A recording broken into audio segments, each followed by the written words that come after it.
ലെൻസിന്റെ മുമ്പിൽ നിന്നാണ് അഭിനയിക്കുന്നത്, അല്ലാതെ ഞങ്ങൾ ഓട്ട മത്സരം നടത്തുകയല്ല. പിന്നെ കുറെ ജഡ്ജിമാർ വരും. ആ 6 ജഡ്ജിമാർ വന്നിട്ട് പിന്നെ ജൂറി മത്സരത്തിൽ ഇരുന്നിട്ട് ആ ജൂറി മോമാരിരുന്ന് പറയും ഇയാളാണ് മികച്ച നടൻ. അത് അവർക്ക് തോന്നിയതുകൊണ്ടാണ്.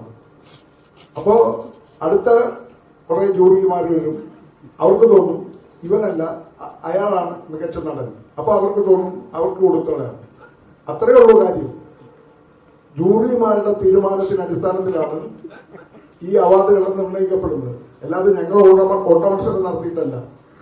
അതുകൊണ്ട് എനിക്ക് പറയാനുള്ളത്, ഇത് 1 വർഷം കിട്ടുന്ന അവാർഡും ഈ ഒളിമ്പിക്സ് കിട്ടുന്ന അവാർഡും പോലെ താരതമ്യം ചെയ്യരുത്. അതവർ കായികാധ്വാനം ചെയ്തുണ്ടാക്കുന്നതാണ്.